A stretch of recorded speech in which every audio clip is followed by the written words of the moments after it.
The major environmental challenges, in fact, environmental and social management challenges that we face today in Nigeria and all over the world varies from climate change, loss of biodiversity, the decline of ocean fisheries, limitations on food security, the scarcity of usable freshwater resources in our rural communities, like a place we went to work in Kaduna.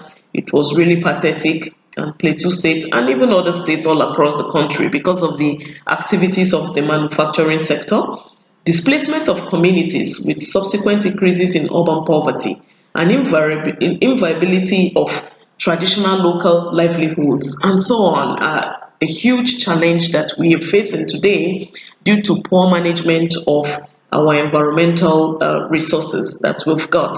So this training is talking about environmental impact assessments, and we will focus on how to implement same in Nigeria. So the overview of the short video we are recording is to look at the introduction, environmental impact assessment, is to look at environmental and social impact assessments. What are their differences, which does not vary much, but in Nigeria, environmental impact assessment is what is obtainable in the regulation.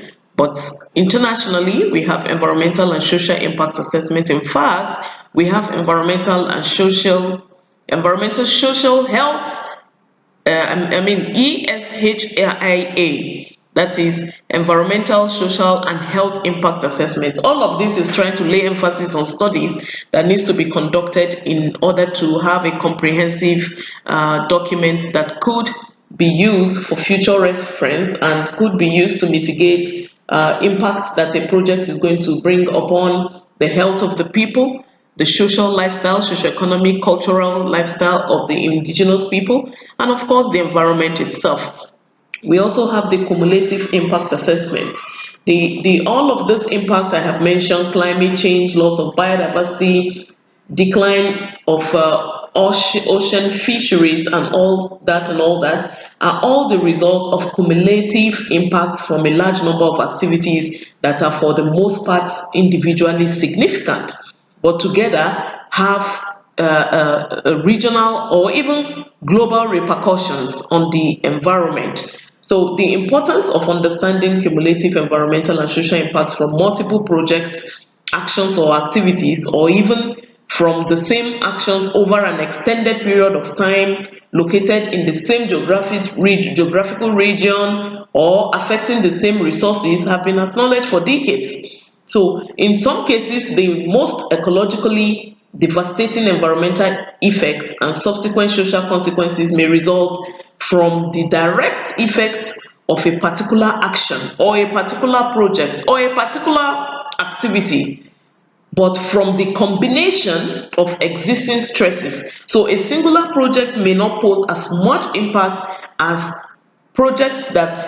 multiple projects in a particular environment, which by the time you check the environmental bearing capacity, it could be stressful on the environment. So consequently, although the environmental and social impact assessment process is basically or essentially to assess and manage the environmental and social impacts of individual projects, it often may be insufficient for identifying and managing incremental impacts, because these are two different things. You have incremental impact on areas or resources used or directly affected by given development from other existing development or other planned development or reasonably defined developments at the time the risks and impacts are identified. So cumulative impacts are contextual and encompass a broad spectrum of impacts at different spatial and temporal scales.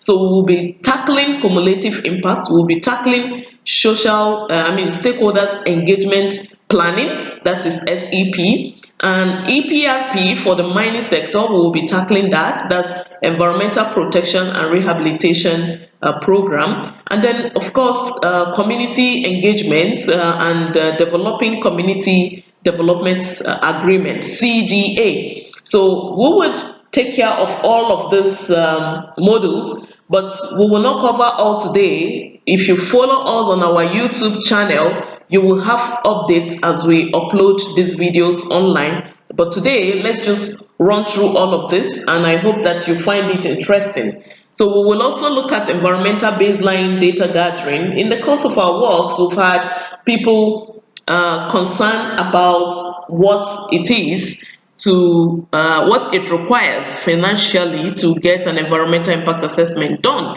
And in most cases, we have our clients at Reach Flood constantly needing explanations as regards to specific requirements financially to get their project going. So we are going to capture statutory fees and explain to you stage by stage how it's going to be, because we expect this video to also be a resource material for our clients, so that we can also always refer you to our YouTube channel and you can understand better what it requires statutorily from commencement of an EIA to the end of it. And then at the end of this course, I will also take discussions, I will take questions, I'll take answers, we'll look at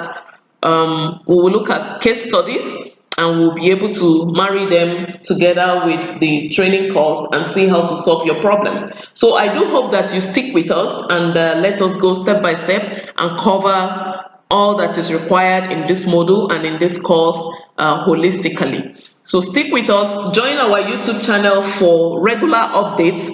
You will get, the YouTube channel is Reach Flood and Social. I don't know what the direct link is, but we'll put this under this video now so that you should be able to access the direct link, and I think my office will be able to put that, please, so that our participants can access the YouTube channel. And also you can you can follow us on Instagram. That one is Reach Flood EMV. You can also send us an email, info@reachflood.com. info@reachflood.com. We'll be able to check specifically what your needs are and fix it in the course of this training, or possibly when you are looking at undertaking a project, you can also send us an email through the same email, info@reachflood.com. So let's roll along and get going. This will take 2 hours. I hope you stay with us until the end.